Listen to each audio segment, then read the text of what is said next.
नमस्कार, जनाधिकार TV news network में आप सभी का स्वागत है। मैं हूं आपके साथ कंचन मिश्रा। चलिए रुक करते हैं आज की कुछ खास खबरों। भाजपा के राष्ट्रव्यापी सदस्यता अभियान पर पूर्व उप मुख्यमंत्री दिनेश शर्मा की भाजपा जिला कार्यालय पर प्रेस वार्ता। 2024 के सदस्यता अभियान में भाजपा अपना पुराना रिकॉर्ड स्वयं तोड़ेगी। पूर्व उप मुख्यमंत्री राज्यसभा सांसद दिनेश शर्मा विपक्षी नेता विदेशों में जाकर अपने उल जलूल बयानों से भारत की छवि को धूमिल कर रहे हैं। दिनेश शर्मा भाजपा कार्यकर्ता एक सिपाही की तरह दिन रात अथक परिश्रम करता है। सपाई कांग्रेसी गाजा के अल्पसंख्यकों के लिए ट्वीट करते हैं, लेकिन बांग्लादेश में अल्पसंख्यकों पर हो रहे अत्याचारों पर चुप्पी साध लेते हैं।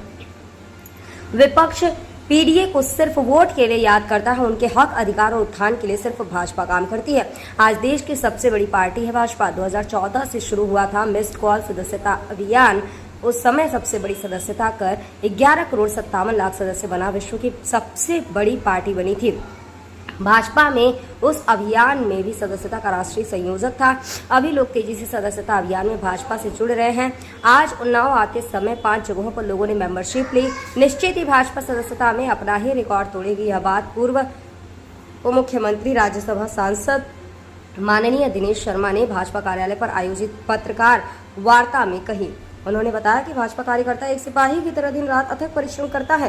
कांग्रेस के नेता विदेशों में जाकर अपने उल जलूल बयानों से भारत की छवि को धूमिल करते हैं। वहीं मोदी जी ने अपने पूरे कार्यकाल में वैश्विक मंच पर भारत की गरिमा को बढ़ाने का काम किया है। विपक्ष पर हमला बोलते हुए उन्होंने कहा, सपाई कांग्रेसी गाजा के अल्पसंख्यकों के लिए ट्वीट करते हैं, लेकिन बांग्लादेश में अल्पसंख्यकों पर हो रहे अत्याचारों पर चुप्पी साध लेते हैं।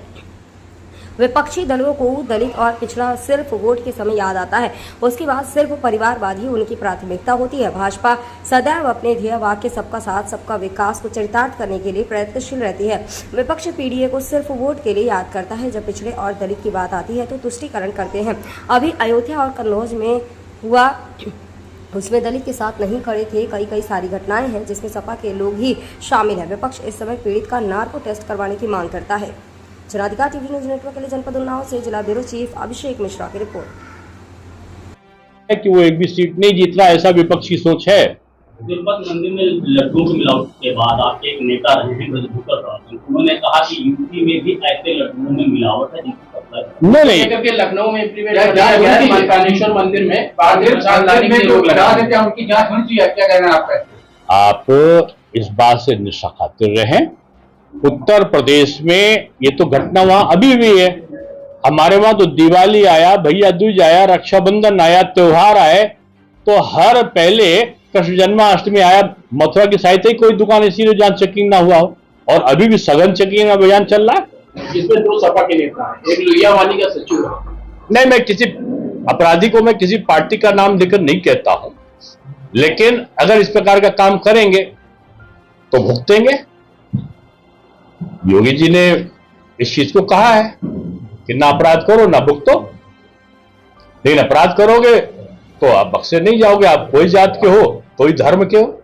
10 सीटों पर उपचुनाव होने वाले ऐसे लोग बाहर हैं जिनके 40 मुकदमे लगे हुए। लेकिन देखिए, एक चीज आप जान लो, 40 मुकदमे हो या 50 मुकदमे हो, कोई भी योगी शासन में बच नहीं पाएगा। अगर किसी ने अपराध किया तो पुलिस कठोरतम कार्रवाई, जो विधि सम्मत कार्रवाई होगी वो करेगी। उसमें कोई पक्षपात नहीं होगा। वो किसी जाति का हो, किसी नेता के करीब हो, किसी धर्म का हो, वो कार्रवाई का पात्र बनेगा। अगर अपराध ये भी कहा कि जितने भी एनकाउंटर हो रहे हैं जो विधि सम्मत नहीं है, और अगर हमारी सरकार आएगी तो ऐसे सभी लोग जेल जाएंगे जो इस तरह के अब ना नौमन तेल हुई है, वो आगे वाली कहावत है ना, आगे आप समझ जाओ। अभी योगी जी और मोदी जी को मैं नहीं समझता कि 15 साल कोई हिला पाएगा। डॉक्टर दिनेश शर्मा एनकाउंटर को विधि सम्मत मानते हैं। कोर्ट विधि सम्मत अगर मान रहा है, कोर्ट ने में सारे केस गए हैं और कोर्ट ने किसी पे कार्रवाई नहीं करी है। मैं कोर्ट को विधि सम्मत मानना चाहिए। दिनेश शर्मा और या विपक्ष का नेता कोई नहीं होता। कोर्ट क्या कह रहा है ये बड़ी बात है। अखिलेश के दबाव में सरकार नहीं कार्रवाई। बीजेपी कोई का दबाव नहीं मानती। बीजेपी केवल जनता उसके लिए सर्वोपरि है। जनता का प्रभाव, जनता का दबाव। अखिलेश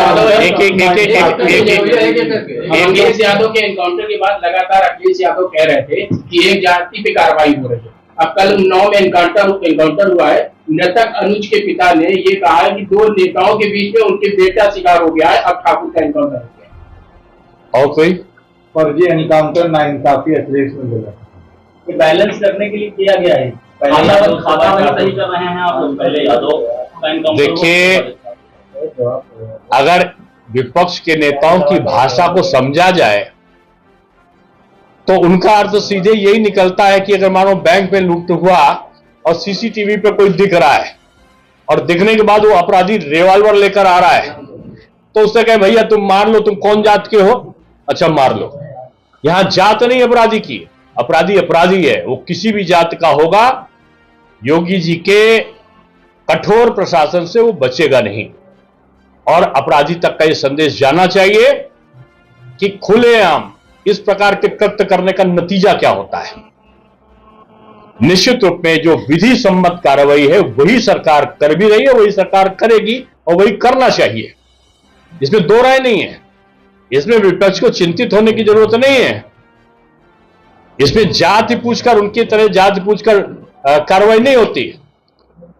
हमारा यह मानना है कि अपराधी की जात नहीं होती और अभी तक का जो भाषा का प्रयोग विपक्ष के नेताजी ने किया है, सम्मानित नेता ने, और कहा है एसटीएफ मतलब स्पेशल ठाकुर फोर्स। अरे क्यों ठाकुर को आप किसी जात को नाम को लेकर बदनाम करते हो? क्या ठाकुर का इतिहास कम कमजोर रहा है?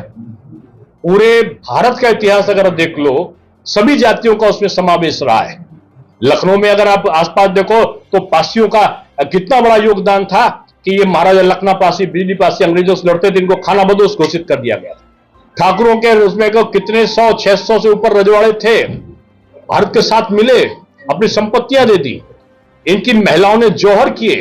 राणा प्रताप ने, अभी बोलिए, अभी सुनिए पहले बात को, कि यहां पर उन्होंने घास की रोटी खाई, लेकिन वो क्या हुआ, आज आप ठाकुर को नाम देकर बदनाम कर रहे हैं। एक व्यक्ति का काम तो आप बदनाम कर सकते हो, लेकिन जात का लेकर आप कर रहे हैं। आपको ठाकुर समुदाय से माफी मांगनी चाहिए।